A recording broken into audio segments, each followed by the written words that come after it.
played really well yesterday. It is Sunday, and we're going to have a pretty full schedule. We're going to see how this works out. Let me make sure all this is working. All right, looks good.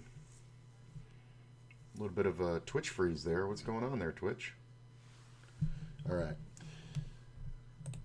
Looks all right. Okay, let's make sure we're 100% here. All right, looks good. Let's just jump into the hand reviews. If you guys want to ask me any questions or whatever, there's no delay on the stream. You can feel free to send me hand reviews and all that kind of stuff. So here we go. Let me turn this down so I don't deafen myself. All right, Jack 10. This is one of the first tournaments we entered. We're near the starting stack. You start out with a 250,000 chips, 25 blinds. Not particularly good, but it's very early. So, but we do have a lot of leverage on our stack. So, we go ahead and raise. And player next to me had done some kind of creative things. It seemed incomplete. I'd seen him a few times make these squeeze plays or raises pre-flop and then bet the flop and not really know what to do. This is history in the past. So I figured, if I flop anything, I'm just going to go with it here, and my cards are usually live. And plus, I feel like there was a backup of a couple extra moves I could play. So I decided to go ahead and call the 3-bet from the small blind. I don't recommend this, but with position and the little bit of knowledge I had on the player, I felt like I was okay. And we flop a gut shot, the ace hits, and he goes ahead and bets this super small bet. And anytime somebody bets super small or super big in relation to the pot, they kind of let you know that they don't really love it. Like, if you weren't afraid of anything here, you wouldn't be afraid to bet standard or check. This bet to me screams a lot of fear. He's betting less than a third of the pot, so I just went ahead and jammed on him. And I said in game, I think this should work a high percentage of the time, and it did. And it's just one of those ones where his bet told me he didn't like the ace. And when you don't like the ace and somebody jams on you, it's very hard to call with kings. Now, if he had made a proper bet of like 5.5, and I still pull this stupid move, right, against him, like not realizing what's going on, and I'm just like, I have a gut shot, then it only costs him like... let's see here, 5.5 less than it costs him 11 blinds to call to win all this out here. I honestly think you have to call with any pair. As silly as it sounds, it's just more likely when I jam there that I am bluffing than I have a monster. Like, I'm not going to jam with ace king here. Like, if I had had an ace here, I would have just called any ace. And then when we get it in on the turn, and if he has a better ace, that's fine, but it's just far less likely, and my stack is about leverage, not about the real hand strength. So it was a nice execution there of a well-thought-out plan, and I like that I called it pre-flop, but I don't recommend it. You have to kind of have an idea of what you're going to do on a lot of different board textures. So, but this was a good one. Ace-Jack offsuit under the gun. We go ahead and make a min open. This one's kind of mid-range of the tournament. We get a call on the button. We do have the open ender, so we're going to go ahead and bet standard C-bet. We're not really worried about anything yet. We see a call, the turn comes off a 5, and this is just a good example of betting twice. Sometimes you just have to bet twice. And I like showing you guys these because it comes up hundreds of times a day. So sometimes you just have to bet twice. Like, what's the hand that calls me on the flop that folds on the turn, right? Like, the only hands that call me on the flop that should really fold on the turn are hands like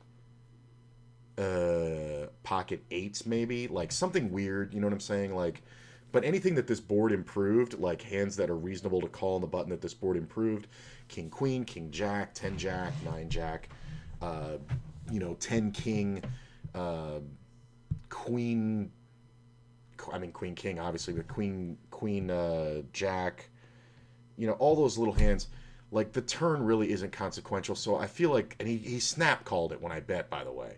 He just totally snap called it. So the turn bet didn't have to be huge. It was enough because I wasn't 100% convinced I could get him off of a jack yet. And even though I have the best jack, he can have hands like jack 10. He can have, a jack with a 9, things like that that do beat the ace jack. So I was planning on 3-barreling, but it just wasn't necessary. So let's see here. Ace 10 in the big blind. Offsuit. We see a super small raise under the gun. We weren't far enough into this tournament for this to be the raise. We were still fairly early. I think this is that same one. Yeah. So, I'm like right on the average, but this isn't even a 2x stack. This tournament starts out with 250K, so this open is too small. I mean, it should at least be 2.5. So I wasn't particularly worried about it. Of course, I have an ace. I'm priced in for 1.2. Comes off 484, and I check, and this guy bets ultra micro. Same player, by the way. I just go ahead and float it. The turn comes off, and it's check, check, and the river comes off, and there's my bet. I would do this with a 4. I would do this with any pair. I would do this with a flush. I have the ace flush blocker, and he just folds. And it's just, we're going to see a few examples of this same player making bad flop bets just because he wants to bet the flop. Like, there's a distinct difference in the hands that he liked.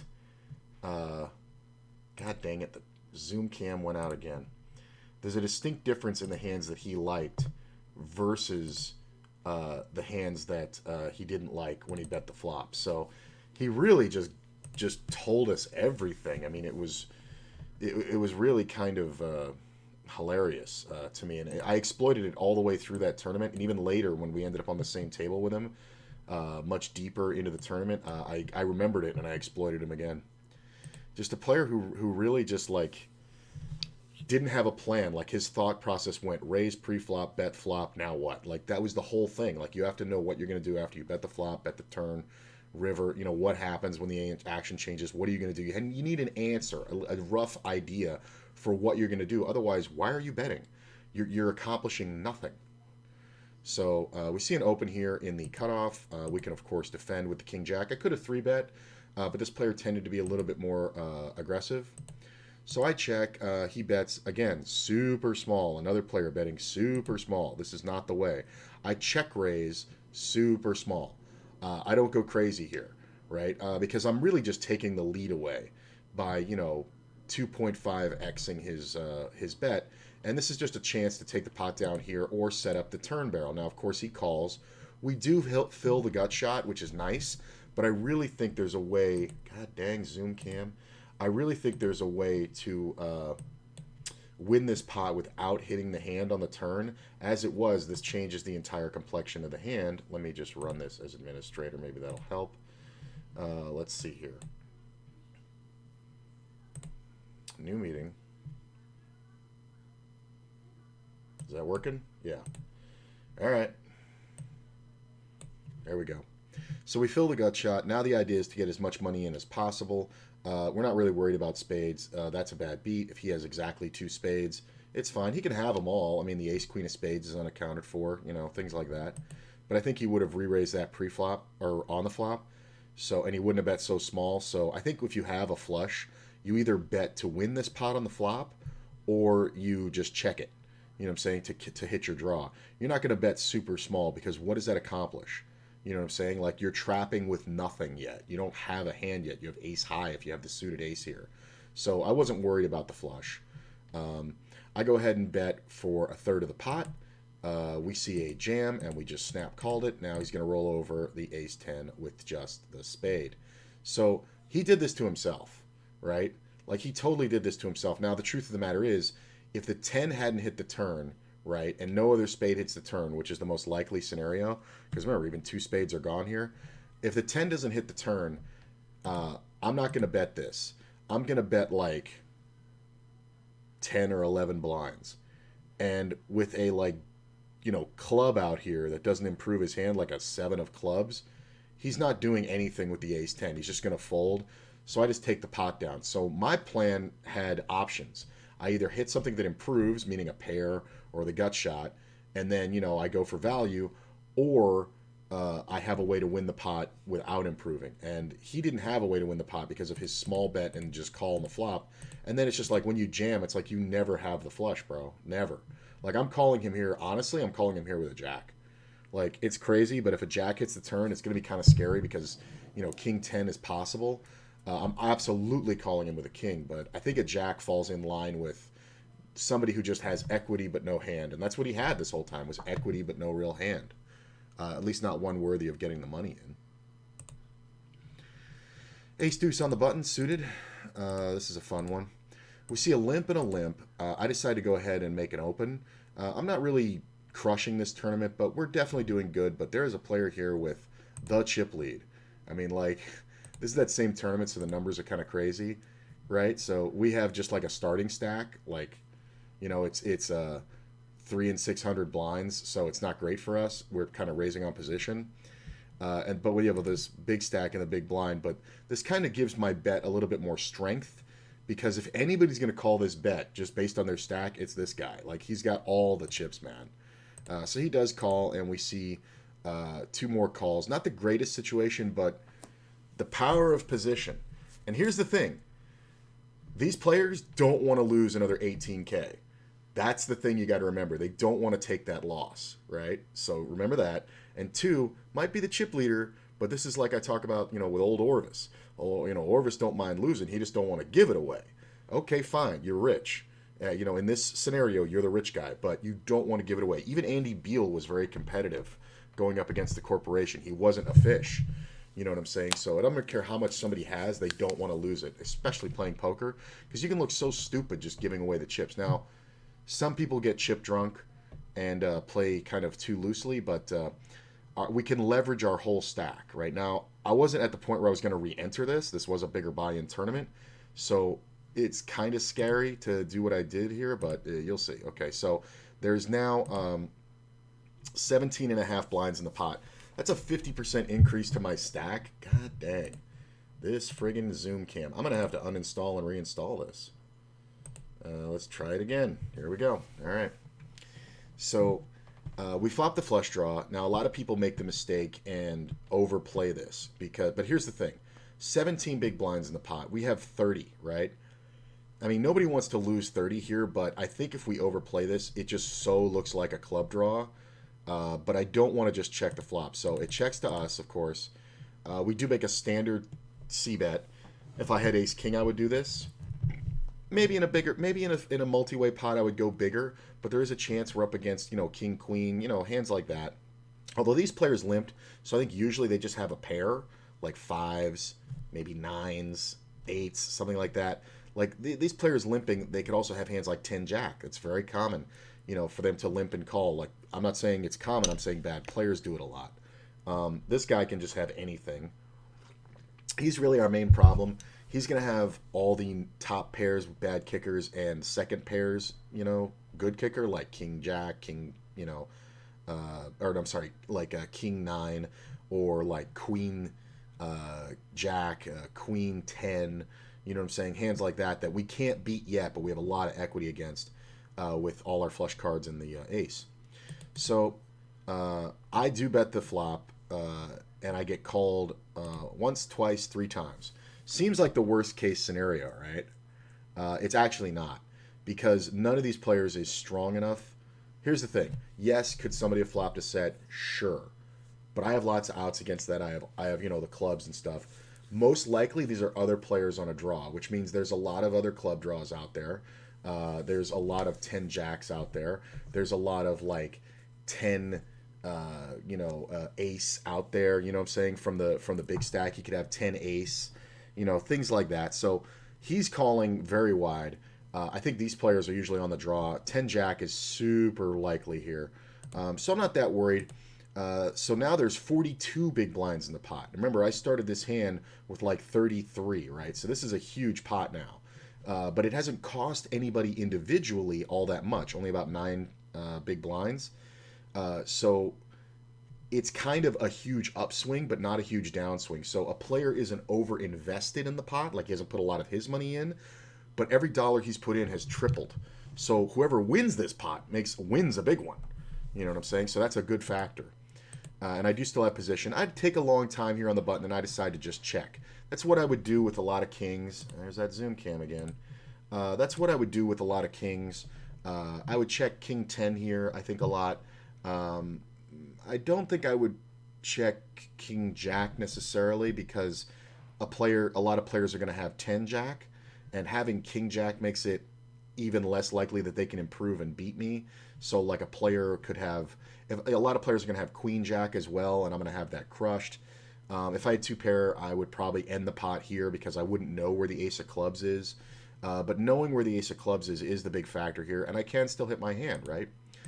River comes off total brick, which sucks, right? Because we didn't hit our flush. We didn't improve our hand. One of these players at least has a pair. There's a guy with a big stack. It sucks, right? Does it suck? Does it? We still had the most equity on this board. We still had the most defined range for top pair. We're still up against players that are looking to improve their hand before betting. So, does this river suck? Best case scenario, somebody's got a hero call against us. So it checks to me, and here's the thought. Nobody's invested much in this pot. There's 42 big blinds here, okay? So with the small blind and the ante, there's about 40 blinds in this pot. There's 4 of us. That means we've all put in about 9.5, maybe 10, somewhere in there, right? So we haven't invested that much in the pot. Didn't cost us much to get to the river. But now the pot's fucking ginormous, right? Meaning I fucking want it. So when it checks to me, I have the most clearly defined range as top pair. We could check the turn for pot control and to not go broke. But obviously, if we had top pair, we would absolutely jam the river, even into 3 players in this scenario, because I think it's very hard to call with 1 pair. Even a hand like king 8, it's very hard to call if you're the big blind, or if you're the big stack. I would, just because of I know this scenario, but it's very hard to make that call. It just looks like we're 2 pair strong, and just no fear. And this is the only bet, is all in. And everybody folds. And we ended up, ending this hand with 66 big blinds. And, let's go back to it. We started with 30. So we doubled up here and more. We doubled up plus 20% by playing the hand the way that we did. And it was really a well thought out, well done hand. And I think the raise pre-flop, the bet flop, check turn, jam river, even against 4 people, is still super strong play. So don't sleep on this one, man. This hand took me very far in this tournament, and it got me well above the average at this point, and I was able to threaten other stacks now. And that's the whole thing. You want to be dangerous to other stacks. Little pair of deuces. See raise. It's a big open. This is not kind of proper at this point. He should be going like 2.5, but some people just want to click the half pot button when they raise. So I call. Button calls. This is perfect. 6-6-8. Not a great flop. Not the deuce that we were looking for. Player checks. We decide to go ahead and check because we're out of position to the button. Button checks. Player checks here. This is just one of those ones where I think you can just bet a third pot. We can have all the pairs. We can have pocket 5s. We can have pocket 7s. We can have an 8. We can have a suited 8. You know what I'm saying? That made top pair. We can also have all the 6s, right? We can have all the suited connectors that have a 6. There's flush draws out there that we can have, and so we're betting with nothing except equity because we only have a flush draw. That being said, I like the bet. We do get called twice, and it's very likely that we were up against draws here, just because there's a guy with a 5 here has a gut shot, a guy with a 7 here, has a gut shot. What if somebody has the suited 7? It's a gut shot and a flush.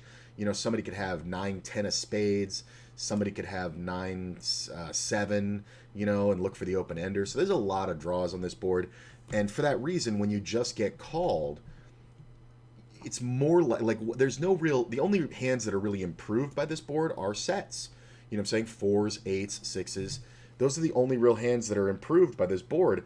Because unless you have 5-7, but this guy's not opening with 5-7. Granted, I could have 5-7. That's definitely in my range for calling in late position with a suited connector, sure. But my stack's kind of small for that. His bet was kind of big. So most likely, I just have like a pair, right? 9s, 10s. Could have jacks, for sure. Maybe I didn't want to race it. Yeah, that's fine. And three-way pot, maybe I played a little careful. River comes off. It goes check, check. We do decide to jam. We have less than a pot size bet left. But again, nobody's invested much in this pot. So when you haven't come much out of pocket, right? And now it costs you 3 times as much as you've put in the pot personally, a lot of players just give it up very quickly. And that's exactly what happened. And this is another great example of leveraging my stack versus the pot. Pretty huge because my bet in relation to the pot is small. I have a less than 1-to-1 stack to pot ratio. I have about 0.75 stack to pot. So if you have an 8 here, you're supposed to call all day, right? If you have a pair of 5s in your hand here, you're supposed to call all day. It's very unlikely that I have a jack, right? There's just no folds here. The problem is that my range is everything that's improved by this board. And the fact of the matter is, it costs you now 14 big blinds when up to this point, it was 2.4 pre-flop. And then on the turn, it cost you 3.6. So you're only invested into this pot about 6 big blinds for both players. But then on the river, it costs you 14. This is now, in your mind, a big bet. People forget what it is in relation to the pot, and that's how we win. So good jam there. Totally was bluffing, by the way. I did not think my deuces are good. If you thought I thought those deuces are good, you're out of your mind. Why are we showing aces? Usually aces aren't that impressive. We min raise, of course. We only have... I see. We're a very short stack. We're late in the tournament. This is near the money bubble. I think we were about... I can tell you by the chip stacks. Yeah. This is... okay. Yeah, we were about 3 tables off the cash. So we weren't close. Or, sorry. 2 tables off the cash. But, it was going to take a while. So I was basically trying to play these aces like jokers, which is something you see, on a short stack. So I just make the min open. We get, 2 players to call us. We just flop the world. And, there's a lot of schools of thought here. But when we have it this board locked... Now, here's the thing. If we all had 50 big blinds apiece, this hand plays much differently. Because I'm going to bet something on the flop because it's very likely somebody has an ace or a king or even like a pair, that they don't want to give up yet for one bet. So if we had more blinds, I would bet this flop. But because we're so small, I'm just trying to get the money in. I really don't care what the board runs out as. Like, it can run out anything, queen jack, and I'm still trying to get all the money in by the river. As long as I don't just jam it on the river when it comes off queen jack and all checks or call it off, then I think I've done okay because there's going to be a lot of 2 pairs, things like that. So I have this board essentially locked. We just go check, check, check, kind of sucks. Club draw comes on the turn. Yeah, that's a possibility. I could jam here and get called by a club draw. But you know what? It's not that likely. So I'm just going to go ahead and check, check, check. Somebody will bet. And if somebody bet here, then yes, we can jam. Because there's only 7 blinds in the pot. If somebody has a club draw, they're going to bet reasonably. If anybody has an ace, they're going to bet reasonably. If, like, you have the suited king of clubs, you're going to bet, for maybe 3.5 blinds, something like that. And then I'm just going to jam. And then it's very hard to fold, right? And, you got outs against me, but not as many as you think because the board can pair. You can't get a king. You can only get a club that doesn't pair the board. 7 outs. You know what I'm saying? So, we'll see. River comes off a 3, and it goes check, and I just decide to overbet jam this one. I figure at this point, I'm looking to get hero called, right? I raised it pre-flop. Nobody did anything. So what that looks like is I raise. I open the pot. I feel good. I raise. And then, oh no, that board. Check. Oh no, that board. Check. River. I got to do something. And you just jam the chips in. That's what it looks like to players. And granted, I am very short on chips, but I'm overbetting this pot. This bet is a big bet because there's not much in the pot. This is one where now players have invested very little, but are looking for a very big return. Opposite situation of what we had before. But because the action is here, I didn't bet the flop, I didn't bet the turn, I never continued. I could just have air. I could just have, like, pocket jacks and just be like YOLO bluff.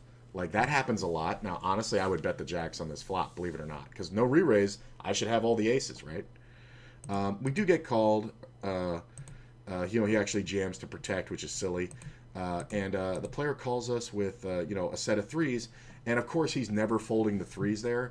But I think the theory is sound that we get called here by something in this hand that's improved or this hand. Like, I think a king can call here. Obviously, every two pair that can be in the small blind can call here. All the the straights sometimes get there, but whatever. But we just let somebody get there and jam. It's not so much about the result on this one because he's never folding a set. That's lucky that he hit a set. But it is important to recognize that we're setting up a hero call. So somebody with king queen on this river probably going to call us. Probably going to bet the turn though. But if they didn't, if they got king 10, probably going to call us. Just a good little reminder of how to get into that. Here's a pretty good pot. Ace 10 off. Hey guys, I see you filtering in. How you doing? I'm not going to call you out. Great to see you. Appreciate you being here. We're just going through some hand reviews, and then we're going to get ready for Sunday play, man. I'm going to play all day today. I got the house to myself. I'm ready to go. 40 big blinds. We're doing pretty good in this tournament. It's still fairly, it's mid-range. I think we're just past late reg. We flop top pair out of the big blind. Decide to go ahead and check it. Get a check back. Jack on the turn. Not the greatest card, but not the worst. We see a 2 big blind bet. This would be proper on the flop. I think on the turn here, if you had a jack or you wanted to properly bluff, you should be betting about 4 blinds. If you miss the flop bet, you can do a bigger bet on the turn. That being said, this bet is nothing, so I just call it. Ace on the river. I go ahead and check, and unfortunately the player checks back, and this is a mistake that I made. I think I leveled myself in game when I went back and thought about it afterwards. I made a clear mistake here. I leveled myself into being like, well, he could have this or he could have that. The really only hand here that he can have that beats us is Ace Jack, because I think King Queen bets bigger on the turn. Obviously, he can have sets, but those are very unlikely. I mean, what set does he have? 5s, deuces, and jacks. But I don't think he bets anything on the turn if he turns a set of jacks. So, I really messed this one up. I missed a value bet here, and nothing pisses me off more than missing a value bet. Like, I'll make a bad call versus a hand that I think somebody's bluffing, and then I can sit there and go back and go, well, this also looks like these other 800 situations that I'm going to be correct in, so this was a weird one. But as you can see here, even Poker Tracker knows you're going to win 95% of the time here. Anytime you're going to win more than 80% of the time in this betting scenario, you should probably lead the river, because you can get called by a lot. Like a lot, right? Like 10 Jack or, Ace 5, Ace 4, all those hands that could have been betting, all the suited aces that now hit a river card. So, it kind of sucks. I'm really embarrassed about this one, but I'm going to show it to you. And he had King Deuce in this exact scenario. So we wouldn't have gotten any more money, I don't think, like if we bet, but so the result is the same, like we win the same. But here's the thing, he just saw us show this down. What does this tell him? If this was something I commonly did, what does that tell this player? Bluff me more. On the river, make big bets and bluff me. And I don't want to open myself up to those situations, man. So this is a big mistake on my part. But it's fine. It doesn't happen often. I just kind of leveled myself. I think this was right before I had some more caffeine last night, and I was a little, kind of draggy. But no excuses. It's definitely a mistake, 100%. All right. We go ahead and open the 8s. It's kind of sketchy right here just because of our stack size versus the stacks behind us. This table was playing very kind of snug aggressive, but still aggressive. Folds to the blinds. We see a call out of the small blind, which is weird because he only has 19 blinds. He should be looking to probably 3-bet or fold. Honestly, if I'm him and I have this big stack on the right, I'm probably jamming whatever I'm going to play here. Like, I think the only thing I'm calling with is like real monsters that I'm thinking I'm going to get squeezed by. So like aces, kings, ace, king suited, ace, queen suited, pocket jacks. I think all the way down to like king, queen suited, I'm just going to call. And then when this player makes the inevitable squeeze and this player folds, I'm just going to jam. And I'm going to be so much higher in the range than this guy. And it's a squeeze play, so the real hand gets out of the way. This player does jam. I snap call it because while I said the player was snug, he was also overly aggressive in places. And he didn't have the nuance to make a proper bet here. And the thing of it is he's looking at the stacks and he's doing it wrong. You know what I'm saying? He should just be making it 8 big blinds to go. Because if he makes it 8 to 8.5, he can make it a big bet. He can make it 9 big blinds to go, right? And if I jam for 26, if he has something reasonable, he can call me. If he has a hand like Ace Jack here, he can call me. In game, probably it's smarter to limit that to Ace Queen suited. Obviously, every Ace King, Ace Queen suit, or King Queen suited, all those kind of hands. But just jamming here is dumb. This is the weakest move you can make. I really thought when I called this, he was going to roll over like a pair of fives or something, but it's actually so much worse than that. The player in the small blind kind of gives it the fuck it call. Like, I think he was just done, folding. Here's the run out, and kind of crazy, the ace 8. Like, that's the worst variant of this hand to jam, the suited ace. That's not good. Ace queen, sure. Ace jack suited and plus, sure.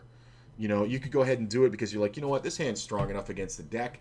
Ace jack suited for 25 big blinds. I got 80 blinds. I'm the big stack. You know what? You want to play, man? I don't want to play out of position. Let's just do it all right now. I'm fine with that. I've done that. You know what I'm saying? Like, when you're the big stack, you can take a couple extra, bad ones with a hand with great equity. You kind of want a race. You're not going to get folds from pocket eights here. You can take the race, man. That being said, when I raised out of second position onto the big blind stack, now there is a factor here. I had been kind of picking on this guy because I noticed he didn't really like playing post flop, so I was kind of like calling his raises, floating, betting rivers, so he may have just been upset with me personally, but I don't give that much credence because I think players just kind of do what they do a lot. Now, some players take things personally and are very dumb about it, but I think this is one where he wanted to shut me down, but I hadn't been opening many hands. I had been calling and playing post flop. You know what I'm saying? So I think his theory might have something to it, like back me off, but I wasn't like whatever. I was just playing post flop and making him fold in spots where he shouldn't be playing. So yeah, kind of weird. We also see the king queen. This is what I was talking about though, calling out of the small blind and then letting the big blind raise. And then snapping him off with near the top of your range from the small blind. I like this play. In retrospect, when I call, he should just fold. Because I'm going to have ace, king, ace, queen a lot.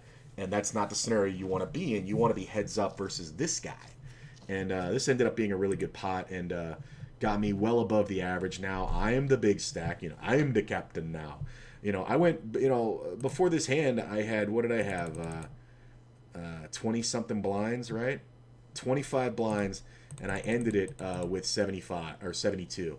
So I just became the chip leader of the whole table, and this really propelled me to do well. God dang it, man! My Zoom cam is screwed. I gotta update that.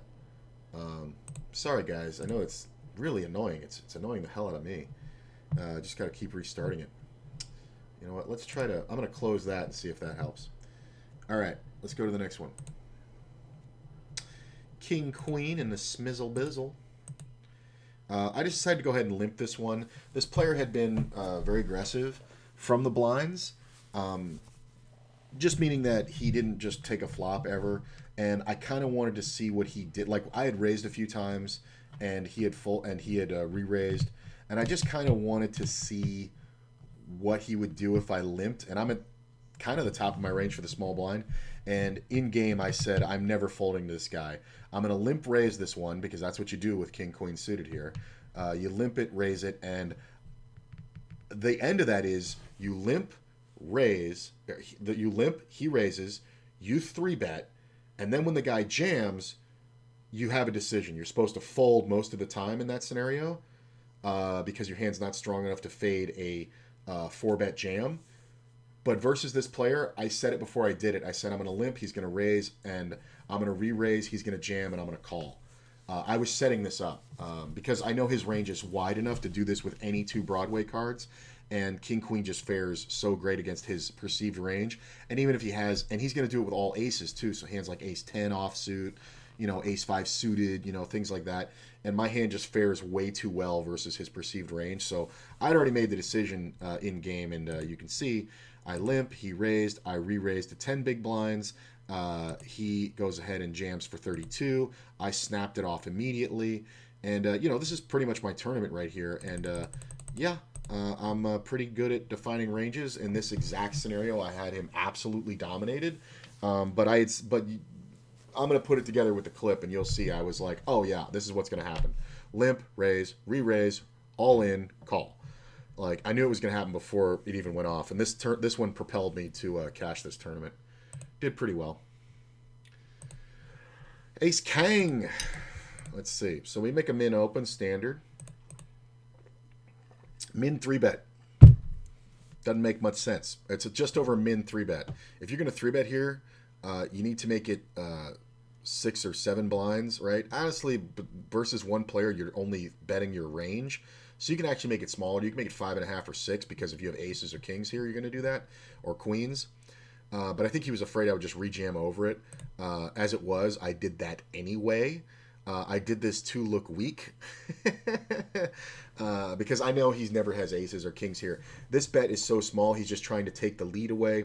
What kind of hands is he trying to take the lead away with? Pairs? Wouldn't pairs want to play a bigger pot with me? I mean, he's a big stack, right? So that doesn't make much sense unless he has like pocket sevens or less and just wants to have bluffing opportunities later in the hand. But my perceived range out of an early position should be I'd want to race, right? So I think in his mind, he created it in his head where I'm going to have all the pairs and he can just race a weaker hand. And that's exactly what happened. This is the absolute wrong way to play ace queen suited. If you're going to re-raise, you make it 5.5 to 6 big blinds. Then when I jam, that is an easy fold because I'm not going to jam against a proper raise without something good. So if you want to race against a pair of jacks, cool, you can make the call, but you have to range me correctly. When you make a small re-raise like that, you're essentially saying, I'm going to take the lead, thank you, because I'm the big stack, so don't fuck with me. It's my lead. I get to lead. I don't play pots without the lead, man. I don't even have to make a real bet. Like, that was the impression I was getting, and I was like, yeah, bro, my range is actually the nuts, so all in. It's like the difference between a guy who's really tall and a guy who actually knows how to fight. The guy who's tall thinks he's going to win, but the guy who can actually fight is, better in the competition. So your reach don't mean shit if you can't hit me. So uh, there you go. And now we are a monster stack along with him, and he's kind of screwed because he's on my right. So you also got to think about that too. If I give the chips to this player, how's that going to fare for me down the line if we stay on the same table? You'd rather lose them to your right because the chips flow from right to left. You usually win most of your stuff from the right and lose most of your stuff to the left. That's just kind of the way it goes because that's the way the betting goes, right? Like, so when I'm on somebody's left, I have position on them. I'm in the advantage. When I'm on their right, I'm at a disadvantage. So be aware that the way you lose, there have been hands where it's like, I think this is this odds, and I would call this if the guy was on my right. But as he's on my left, I don't want to give him all these chips to use against me in the future, so I'm going to fold. That's a factor sometimes. It's a small one. But it is a factor. Uh, so yeah. But I like the way this hand played out, and just jamming it quick. I wanted to get called, and it's a lot of blinds to race for. Trust me. But yeah, I felt like I was so far ahead, it was ridiculous. Oh, I just went too far. Hang on. 10-9 suited, one of my favorite hands. I don't think I've played this hand without raising it or re-raising it. Honestly, in like a month and a half. I've kind of been working on something with it, but I really love this hand. It's one of my favorites. 10-9 suited from any position for me, man. So I make a standard open. We are that big stack now. Same tournament as we just saw the other hand. We get called two ways. We just flop absolute awesomeness. We go ahead and bet a standard C bet because here's the thing. I not only have a great draw, I actually have the best hand here a lot with a pair of nines, but I don't want to check it because by betting here, it looks less like I have a heart draw. If I check here, it looks more like I have a heart draw in a three-way pot. I don't want to get blown off of it. So I like betting here. Plus, we get to put a little money in the pot. We see a check raise from the same player that did the other thing improperly against us. This is obviously a scenario where we're just crushing, unless he has some random two pair. But our equity is also just insane. So he can have all the 5-4s. He can definitely have some heart draws that wasn't, I didn't really consider it at the time because if he has heart draws, it's kind of killing our equity, but I should have definitely considered it. He can have a lot of 5-4s, 7-8, 6-5. But he can also have a lot of raw nines that beat me, like nine jack, things like that. Some players check raise those here. It's not the greatest move, but I could see it if you want to protect your hand. And he did make kind of a big raise, right? Like he went full 3x pretty much. So I decided to go ahead and just call it. Turn comes off of 4. Yeah, 5-7 gets there. 5 deuce gets there. But what 5 deuce is out there suited in hearts? It's like only one combination. He's in the blind. He can have anything. But I don't know if anybody who checks. I don't know anybody who check raises a gut shot here without being the suited gut shot. So that's very specific. The 5 deuce offsuit, I don't think check raises. Maybe the 5 deuce of spades. So there's two combinations of that. 5-7's, just as likely. You have to have the 5-7 of spades or the 5-7 of hearts. So, the most likely thing here is we're up against 7-8. And I think I said that in game. He goes ahead and bets pretty damn big. It's kind of hard to know where you're at in this scenario, but while this bet is big, it's kind of not big enough to be beating me, because a true value bet here would have been, this is 2/3 pot, but I think you would have gone bigger here because you're out of position. So if the bet was like 25, I know it seems small, but like 24, 25, I think that means I have a hand, I want to get it in, I don't want any more cards. I think this bet is like, I have a lot of equity. And if you're telling me you have a lot of equity in this spot, I have you beat. Either you have a flush draw that's better than mine, like let's say you have the ace-5 of hearts. Okay, cool. You have that equity, but I have you beat. I have the 9. My 9's good. If no more hearts come or no ace comes, I win. You know what I'm saying? You can make a straight, sure, but unlikely. So that's the perfect draw. But if you have a hand like 7-8 of hearts, then you only have straight draws. You know what I'm saying? You don't have all the equity you have. So like when you're telling me I have all the equity, I want this money in the pot, I'm going to make a bet to win it, but if it goes in, I'm fine. Yeah, bro, when you tell me that and I have top pair and the nut flush or the flush draw, the conceivable nut flush draw, because I am the raiser, like if he had ace king of hearts or ace queen of hearts, he would have 3-bet, right? Coming out of the blind, squeezing. This is the guy who 3-bet the ace queen small the other hand. So I was like, oh, this is a snap call all day. I don't even think I'm beat. And, we made the flush, but we didn't need it. He had the 7-8. So he had all the equity he thought. But the fact of the matter is we actually had the hand that was not only ahead, but counterfeited all his hearts. So all he could get was a 5 or a 10. And notice when he has 7-8, we even have one of his 10s. So it's the heart, but he can't, he's counting that in his outs. He only has 6 outs. You know what I'm saying? Because he can't hit the 10 of hearts if we didn't have it in our hand. But he's only got 6 outs once, and that's bad times, man. Even if all the flush cards were live, right, and I just have like aces here, let's say, he's only got 9, 10, 11, 12, 13, 14, 15 outs, right? With one card to come, like, putting in 50 blinds on this turn is kind of not a great idea, man. Because you have 30% equity. Now, he priced himself into it, but you have... what is that? 15 outs, 30% equity. There was only 25 in the pot. So if you get the money in betting 20, then it costs you 30 to call. Then yeah, calling 30 to win 133 with 30% equity is fine. But in the real world, he could have just checked the flop. And then when I bet like 24 or 25, he can jam on me. And it's a much better play because it gives him another opportunity to win the pot. Betting out really doesn't. Check raising this flop really doesn't. Like, there's a lot of hands I'm just going to jam on the flop, but I had so much board equity that I didn't even need to. I could just call it, let the turn come off, let him get all the money in, and be happy that I'm going to win, 80% of the time when the money goes in on the turn. On the flop, I'm even 73% in a three-way pot. You know what I'm saying? And then when this player folds, I go up to 84%. The turn just makes straights possible, so I go down a little bit, but dude... insane equity here. So interesting cooler, and the guy gave me all his chips. And as you can see, I just skyrocketed. I think this put me as second in chips at the time. Yeah, that's that tournament. So it was early, but we had doubled up early. So a lot of fun. King Queen on the button. We go ahead and see an open. I'm jamming here. I'm jamming against the... This is why this is in here. This player only has 9.5 blinds. He should only be jamming or folding. When he min opens, it's one of two things. He's got aces, or he's trying to play for a steal. It's hard to get dealt pocket aces, and king queen is so high in my range that here's what we're going to do. I wanted to do the math on this one. So we're going to bring up Equilab, and we're going to check it out. Oh, I brought it up twice. Hang on. All right, we'll close one. So he min opens. He has 9.41 blinds. He should only have a jam or fold range. So let's see if we can range him properly. We're going to give him aces, kings, all the ace-king suiteds. We're going to give him the ace-queen suited, although I think that's a good jam spot. But some players will play it correctly and min open it here. So I think he jams hands. Like, I'm going to take away the hands that he should be jamming. So we're going to do queens. We're going to do jacks.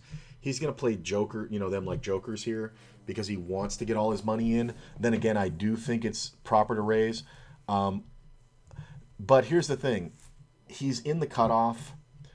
There's a short stack behind. I'm a short stack, short stack, short stack. So with all these short stacks getting close to the cash, God dang it, Zoom. With all these short stacks getting close to the cash, it's interesting because there are steals here. And this player had been pretty active, and he had taken a beat to get knocked down. He was at like 20 big blinds, and we're getting near the cash. So I kind of felt like that there were some steals in here. So if he has steals, right, then he's going to open hands like king jack off, king queen suited, king jack, king 10, queen jack, jack 10. I think all these hands are jams. That's why I'm not counting them. I think the 10 jack off does this too. The jack 9 suited. I think the queen 9 suited. Yeah, I got to make sure I get that one. I think there is merit here for the good aces, the wheel aces, to make this open. Also the ace 10. Ace jack, I think you just jam, but ace 10 sometimes. You know what? Let's go pure blocker, ace 9. So these are kind of the hands that you have, well, I guess queen 10 off. I don't know how sophisticated the player is, but queen 10 off. We might as well put in the queen jack. This is kind of a range of what he's going to have when he's stealing and when he's trapping. So if we give him this, like the two polarized, right? It's only 13% of hands, but it is very common. And because of what was going on with the other stacks at the table, it's kind of a good spot to steal. And I'm going to put in my exact hand against it, the king, queen of clubs. And we're going to see how the equities run. 55%. And I am very short on chips. I believe we were in the money. And this is not a hand I can fold at this point when I feel like I'm going to have, flip equity most of the time. And, even versus pocket aces, like let's just do just the monster range. So let's go ahead and take all this out, right? Fun fact, you can just scroll over these with the clicker down. Let's just give them the absolute monsters, right? Ace, kings, and aces, kings, and queen. I'll give them queens, too. Okay, cool. That way, take out some of my outs. Now let's evaluate it. 25%, it's not great. You know what I'm saying? If that's his only range. But even then, he's got 9.5 blinds, and we're going to be playing for 9.5 plus 9.5 is 19, 20, 20.5, about 21 big blinds, and it cost me 9.5. It's almost there. You know what I'm saying? Let's look. Let's do the calculator. So his 9.4 big blinds, right, plus our 9.4 big blinds, plus 1.5 for the blinds, plus 0.8 for the antes, 21 big blinds, so we need 9.4 divided by 21.1, 9.4 divided by 21.1, ooh, interesting. So 45 is what we need here. So it's far worse than I thought it was. Then again, the hand's just too strong to fold, right? Like, am I going to open fold king, queen suited? You can sit there and make these very specific reads and say, well, why wouldn't a player just jam with any pair? But I mean, if you have jacks here, you kind of want to do this too. So I guess I could open up the range to jacks, tens. Um, yeah, you kind of want to get the money in.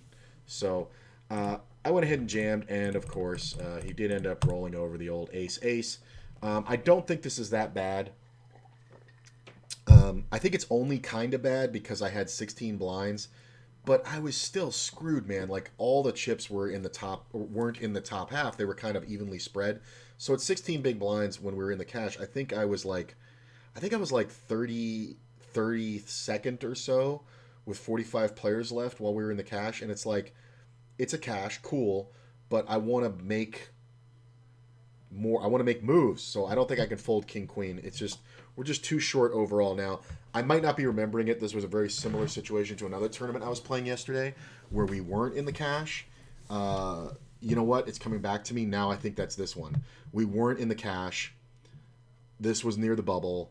I took this beat, and then I had to stall and get into the bubble or get into the cash, and I did, but it was definitely very uncomfortable. So this is a bigger mistake than I'm giving it credit for here. That being said, I don't think it's that bad. Why is that? Okay, hang on here. What's going on? Zoom, you're killing me, bro. You're killing me, Zoom. Dude. Cannot start video. Failed to start the camera. Please select another. Oh, I got to do this stupid thing again? Oh my god, you got to be kidding me, bro. Ugh. Oh, this is so annoying. I'm going to unplug it. Plug it back in. So yeah, this is a bigger mistake than I thought it was. All right, there we go. But whatever. It's definitely a mistake, but the hand's so strong, right? Like, if I had ace queen suited here, can I really fold it? I mean, it's one of those specific ones where it's like, of course he min raises with aces, but there are some steals. I think it's okay to jam here versus that range. It sucks though. Ace 9 offsuit. We see a limp and a fold in the small blind, which is insane. We make the ace. It goes check, check, bet. This bet doesn't really mean anything. There was no raise pre-flop. The only hand I think you're betting here is like queen 7. And why are you limping that? So queen 7 suited. So you only got clubs or spades. So there's only 2 combinations of that. I don't know what else you're betting here. I mean, I guess ace 10 kinda, but wouldn't you raise that? You're a bigger stack versus this shorty. Wouldn't you just want to race it with him? Yeah, so this didn't seem right to me, so I went ahead and called it. And the turn comes off, and he bets big, and I'm just like totally not buying it. And then the river comes off, and it goes check, check. And yeah, he had a shit ace. And this reveals a lot because the player even called with the ace 4 off versus this short stack opener. I don't see the point of that here. You're just an ace lover with a lot of chips? Okay. So don't let people scare you, man. Like, logically, my hand is way above the range. Pocket savants. This is early in another tournament. Let's see here. Yeah, so we raise, we get a call. It goes check. Is this early or is this deep in the other one? Hang on. No, this is early. Yeah. Got 30 blinds. We entered it late is what it was. So I raised, I got called by the big blind, flop comes off. No real reason for me to bet because if I'm beat, I'm not getting a fold. Not on this board. And if I'm not, I kind of want to extract some value. So it's kind of really no kind of point to betting here. Turn comes off and the player bets out about a third pot, a little heftier than that. Doesn't do a whole lot for me, doesn't tell me much, but doesn't, there's now a diamond draw out there. You could have diamond draws. So I just call it. I want to see him bet twice. The diamond on the river is the perfect bluffing card for him. That being said, when he checks it, I'm like, I don't really see the need to bluff here. So I just check and we win it. And the 3, I think, slowed him down. Like, I think he was obviously planning on bluffing the river. But there's not a lot of cards that help his story except for, like, aces a queen, because then I'm counterfeited and it's very hard to call with 7 high, obviously. A jack, a 10, I guess. A 9. Yeah, yeah, 9. But there's not a lot to help him other than the diamond. So what am I calling you with, right? Am I calling you with a flush draw? That's what you're going to think. But you have no plan for the river, right? Like, I don't think he had a plan for the river here. Because when the diamond comes off, he should bet. Because otherwise he's just straight representing an 8 on this board. And then why are you checking the river? Are you that convinced I have a flush? So his story was so inconsistent. Like the one stab, it made it easy that to not have to turn my hand into a bluff. Just check it down, take the showdown, and know that we were good. And it's fun to show those where people are like, ah, damn it, he called me with a pair of sevens. It's always fun. 10 jack on the button. Did I just jam this? Yeah, I just jammed this. This is total button play or bubble play. And I wanted to put this in because we were on the stone bubble here. But you understand this player has 13 and a half. This player has about 10.8 blinds. And I have 9 blinds. I had just doubled up.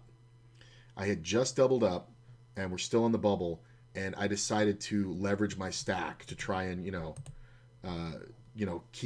keep myself in the game, and not bust on the bubble. And now 10 big blinds, man. I have fold equity versus a lot more players now, so those are important to get those blinds. Let's see here, ace 3 offsuit. Interesting. 12 big blinds. We see a min raise from the button. Player has 42 blinds. We see a call here. We decide to play the power squeeze and jam it, and it works. This is usually a wide open with his stack. This is a player who's willing to speculate with his stack, because if he had a good hand, he would have re-raised. And they're both kind of afraid of me jamming because I am the most likely person to get all the money in here because I have 13 blinds. And when that's the case, I've got to have a decent hand. So your 10 jack can't speculate anymore. Your queen 10 out of the small blind can't speculate anymore. Your 6-9 can't call. You know what I'm saying? It's just too much money out of pocket. So this jam here is really great. We only need one blocker, like an ace, king, or queen. But obviously the ace is pretty awesome to have. I can't take this call. I'm on stream. Ace jack suited. We open, see a re-raise.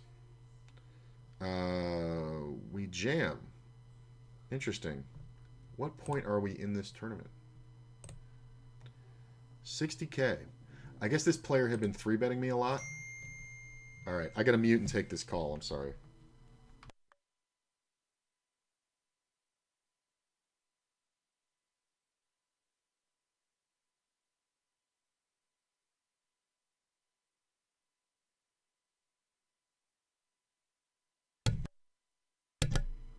She texts me she's sorry because I knew she accidentally hit the FaceTime. She texts me I'm sorry, and I needed to stop the stream to answer that. So I jam here. I think we had some history here. This player had been 3-betting a lot. Yeah, and I had 20 big blinds. There's just no reason to fold here. This is another one like the king queen. We just ran into it. With the queens, but this player had like re-raised me like 5 or 6 times, and that's very frustrating, and I may have gotten a little out of my head, but the ace jack suited I believe is too strong, but I wanted to equilab this one as well, so let's go ahead and do that.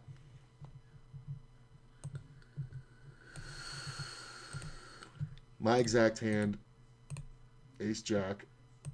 All right, his perceived range to 3-bet: aces, kings, ace, king, ace, queen suited, ace, jack suited, ace, queen off, ace, jack, queens, jacks, 10s, 9s, 8s, 7s, 6s. No sevens. All the suited aces in the wheel.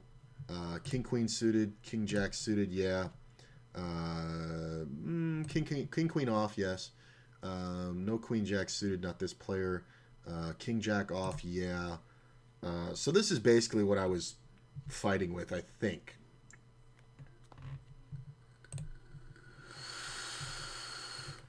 Yeah. About 11% of hands. That sounds about right. Maybe not these, but I don't want to be too conservative, so I'm going to leave these in because a lot of players will do it with sevens. It is a small re-raise, but we were at that point in the tournament, so it doesn't really tell you anything, the small 3-bet. So I'm going to apply this here and see what our value is. Yeah, it's 50-50, so it's not a mistake, you know what I'm saying, versus his perceived range. He was not a tight player. In reality, I think he was just getting hands. Like, looking back, when he rolls the queens, I'm like, did this guy just always have, ace king plus against me? Like, it's kind of frustrating, but I don't think I can fold 20 big blinds. And it does give us a chance, like, if he has the range of 8-8, you know what I'm saying? Like, let's go back to this. Like, this is how you got to look at it when you rejam, right? So, let's say he doesn't have the aces, kings, or queens, and he has a hand like tens, nines, eights, and all these, right? Because he would do that. Like, he just doesn't have the top premiums. Now, if we evaluate it, it's a little worse for him, and he's racing a lot, and it costs him 15 of his remaining 35 big blinds to get it in. It's kind of not a great call for him anymore. You know what I'm saying? Versus my perceived range that's going to be jamming. So let's do my perceived range when I do jam. It's all these hands in here. I'm doing it with all these, so I'm going to go ahead and do that. I'm going to do this. I'm going to do this. I'm going to do this. I'm probably going to do that one. And let's not give him too much credit, but this is fine. So this is now when we raise against this perceived range that re-raises us that doesn't have aces, kings, and queens in it, right? Versus that perceived range. You know what? Let's put the perceived range back in. So let's go ahead. Aces, kings, queens, and jacks. And we'll take out 8-8 just to make it fair. Okay? So now when that range 3-bets me, and I 4-bet jam for 20 big blinds, it's still way too close for him to make a snap call. So I think we get a lot of folds, but I wanted to see it without the premiums. So let's take out all the premiums, right? Add that back. Apply. Evaluate. Yeah, now he's kind of looking bad to call for 40% of his chips, right? So, I mean, numerically it's proper, but I think in-game, I think he just gets a lot of folds. So I'm really fine with it. It's just a shame that we were at the bottom of our range when we did this, being ace-jack suited. So I kind of look like a dummy, but mathematically I believed it was correct, and I'm glad I ran the numbers. So let's see here. 5-8 suited. Ooh, that's a fun one. We see a raise from a big stack in the cutoff. That's fine. We're a medium stack. We're still threatening. Okay, flop comes off. Usually good for him. But look at this little bitty bet. This is that guy from before. He had the Darth Vader avatar. I'll never forget it. So I just smooth call it. I'm going to do that with all kings. I'm going to do that with all aces that I didn't 3-bet, like ace 5, ace 4, things like that, suited hands. Ooh, I heard something. What did I get? Hey, Dandy Warhol Poker. What's up, man? I know that name. Why do I know that name? I think I've seen you in other streams. What's up, bro? Thanks for the follow. There is a 10-minute wait, too. You can chat. Sorry about that. I've tried to shut it off. I don't know why it's still doing it. But there is no delay, so as soon as your waiting time is over, go ahead and talk, man, and I'll respond right away. So the turn goes check, check, right? Which I would do with all kings and aces. The river comes off an 8. This is one where you can kind of talk yourself into not betting, but I think it's better to just bluff here because he's going to have a lot of pairs of jacks, pairs of 10s, pairs of 9s, hands that beat us that can't keep betting. And, when he doesn't improve on this board, what does he really have? You know what I'm saying? I mean, he could also have, like, 10 jack. Like, let's not say that I'm a genius, right? He could have 10 jack. He could have queen jack.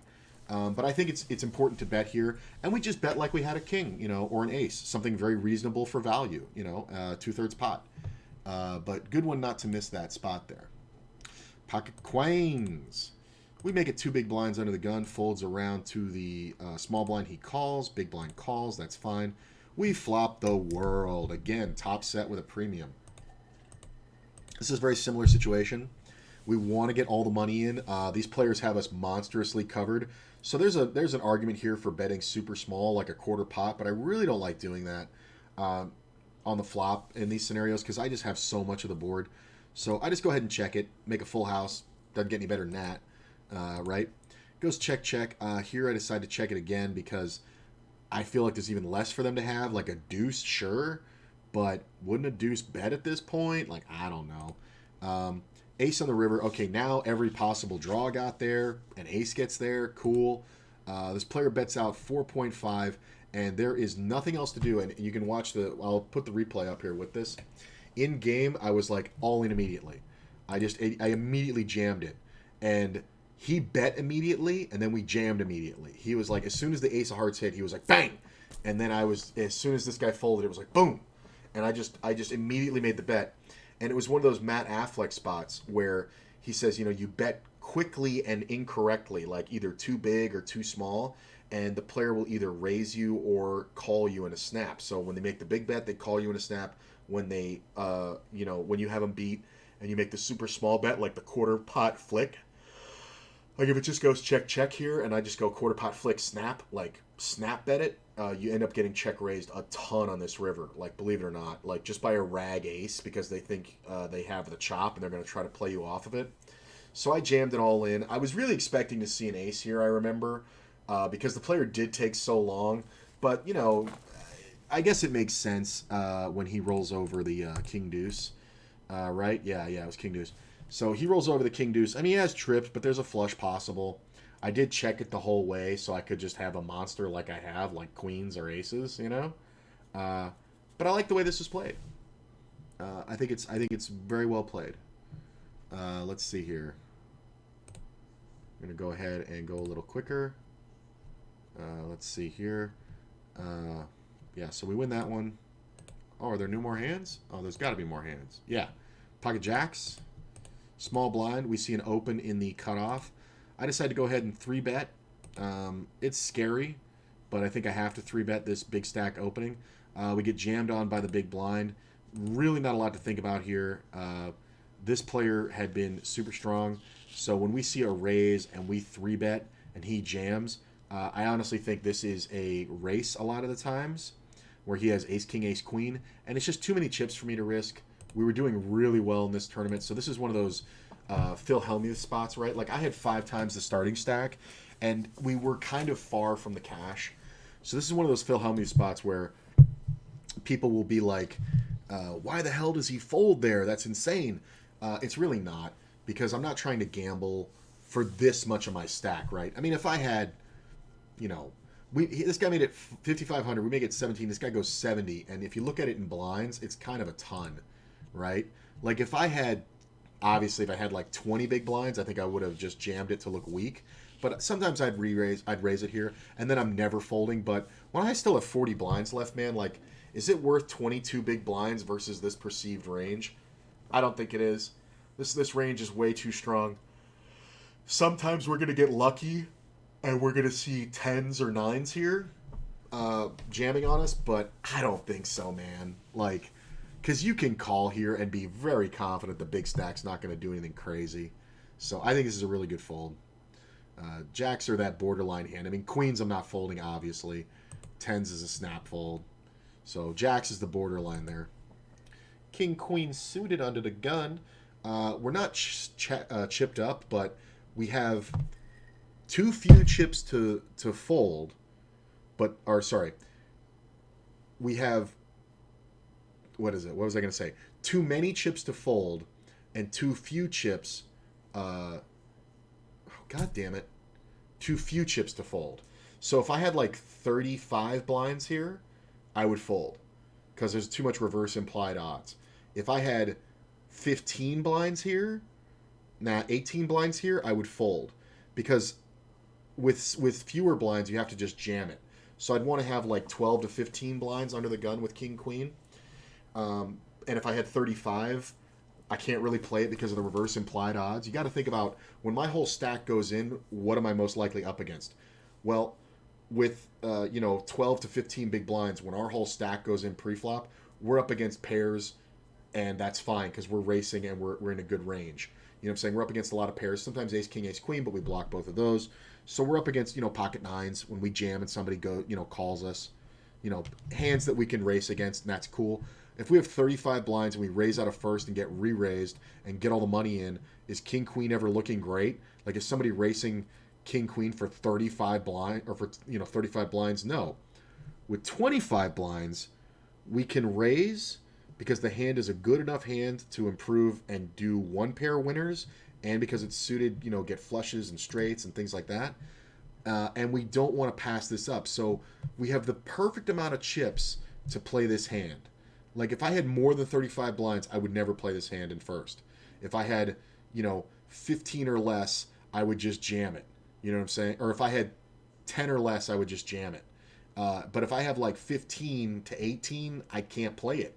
It's just not enough because I'm going to just get busted too much. But with 24 and a half big blinds, right around 25, we can absolutely open it because now if somebody 3-bets, we can go, oh, well, I guess it's not the best hand, and just fold and still be okay. We didn't cripple ourselves. It's not like we opened with 15 big blinds for 2 and then somebody 3-bet. Now it's like, shit, now I have to fold and I've given up these very valuable chips in my stack or make a bad play.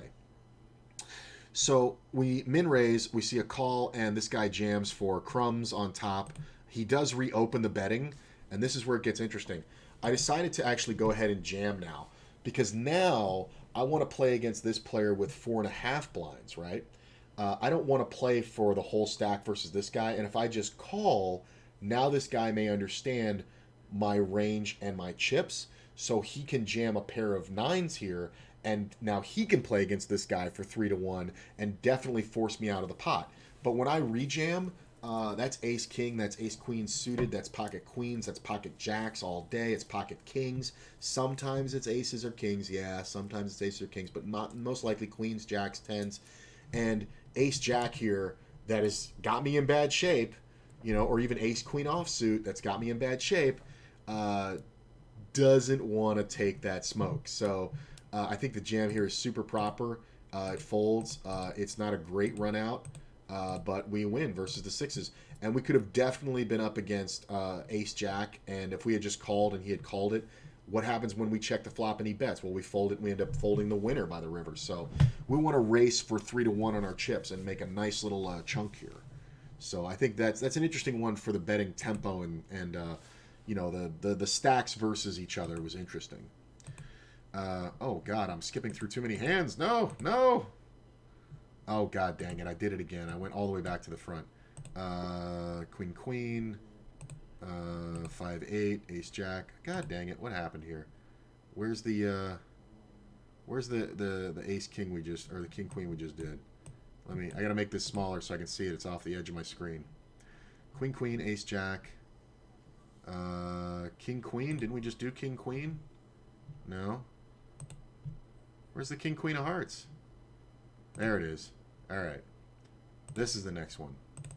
Queen 10. Let's see here. Good to see you guys. I know you guys are getting started. Other players are starting to stream. I'm just going to finish up real quick. We see a 2.2x raise. We decide to go ahead and 3-bet it. We're leveraging our stack by the small 3-bet, and we get the fold. Short and sweet and simple, but instead of jamming, the 3-bet actually looks better, and this player had been opening too much. This was on the stone bubble. So I was doing this to force him out, and because he was raising too much, and with the blockers in my hand, I could absolutely 3-bet small. My hand looks strong. He just folds. It's a good little move, and it'll to be a lot of help on the bubble. Bubble stealing is not just about opening and getting all the folds. Sometimes you can re-steal, which is nice. Ace jack off. 2.25 standard. We're on the bubble. Like I said, we see a call, a fold, and a fold. The flop comes down 5, 10, 8. Not great for us, so we're going to go ahead and check. Jack on the turn's pretty good. I decided to check it because there's no point in betting. Player bet's huge. I decided to go ahead and call. The river comes off a 7. We only have 13 blinds left, and this was very tough. He jams. Looking back at this hand, I think the jack improved him more than it did me. I think he either had a straight with, 9.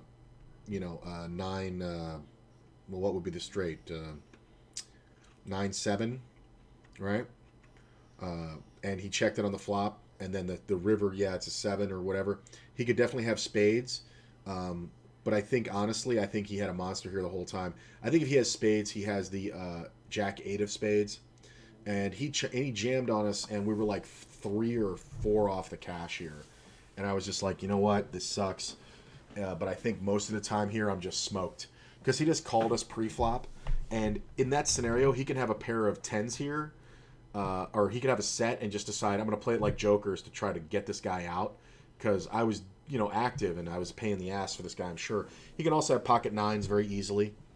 He bet big on the turn. I really think though my true read, if I had to put him on one specific hand, Jack 10. Jack 10 because I never have a flush in this scenario. I shouldn't have any nines because I opened unless I have exactly pocket nines. And if you have Jack 10 here, you just want to set me up to go in by the river. So I think this is a good fold. It sucks, and I kind of played it weirdly, but I think the Ace Jack was definitely a fold. 5-4 in the big blind. We have 20 blinds. I think we've hit the cash at this point, and I've doubled up. Comes off 3-3-8. We decide to check. Obviously, we see one of these super small bets. That I'm floating all day. Deuce on the turn. We pick up the open ender. Pretty good. We see a jam, and this isn't the same thing. This is not I have equity and I'm jamming. Now, granted, we can't call here, right? Even though we're in the cash. But here's the thing. I think I'm way worse off. Because at worst, at best, this is one pair, right? He has an 8 or something, or a pair of 9s or whatever. And we have 8 outs, right? 8 outs once. Obviously, we don't have the odds. We could do this to gamble and get back in the tournament, right? Like, we're kind of getting towards the bottom of the pack here. But it's not the worst. That being said, I still thought there were better spots, and I decided to give it up, preserve my fold equity, because you can see, like, we're kind of mid-ranging chips at this point. So we're in the cash. And I could have gambled. A lot of players would just be like, fuck it. You know what I'm saying? But, or just led the turn. Like, that's the thing I could have done, is when the turn happens, right? Like, let's go back to big blinds. When the turn happens, I could lead here. I think that's where I made the mistake. If I lead here for... Okay. If I lead here for 6 big blinds, right, after a check flop, right, then my hand looks like a pair. Then you have to have a pair to jam on me. And you have to have a good one. And you're not going to have a lot of jacks, queens, kings, aces because you didn't 3-bet. So your pair of 8s, I think here, just calls. You know what I'm saying? Your pair of 7s just calls. Your pair of 9s here just calls, right? Then we go to a river, and there's a ton of cards. I'm going to jam them all. It doesn't matter what happens. I'm going to jam them all for the last 11 or 12 big blinds. And it's going to be hard to call with just like a pair of 7s or 9s. And if we're on a flush draw, you missed, you're not going to call. You know what I'm saying? Plus, there's a chance that you have the suited ace, the ace hits. You do call when I make the straight. You know what I'm saying? So I think my mistake here was not leading the turn. I fucked this one up. I'm going to admit it. It's just a bad way to play this hand. Looking back, this is a spot where I could have definitely turned lead because, his bet on the flop is so insignificant. It's like draw or monster.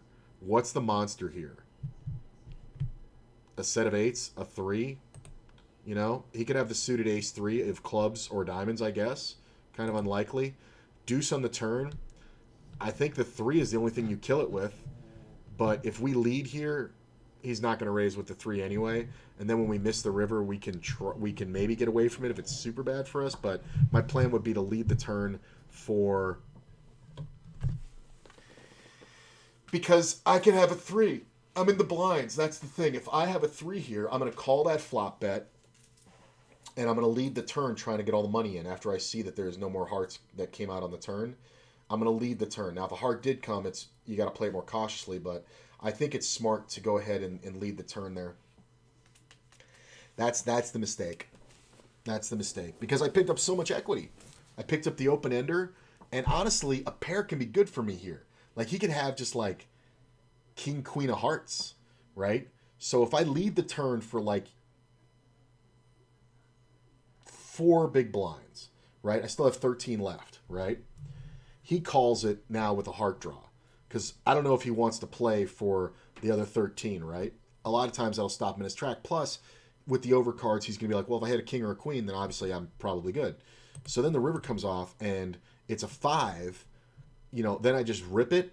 Like, there's a chance we get called by ace highs, but we have a pair. So the fuck up here was not betting the turn. a little disappointed in myself. It's a rare spot. You don't see it often. Super rare spot.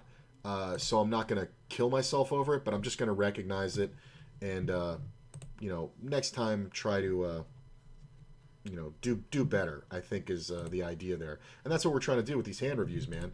We're trying to improve. So I'm going to go ahead and get ready for my Sunday play. Weird. I'm going to get ready for my Sunday play. I'm going to come back in about an hour, maybe two, and we're going to get our Sunday grind on, man. It's going to be a lot of fun. I'm definitely looking to, play a ton of tournaments. So have a great day, guys. Good luck on your grinds, and we'll see you in a little bit.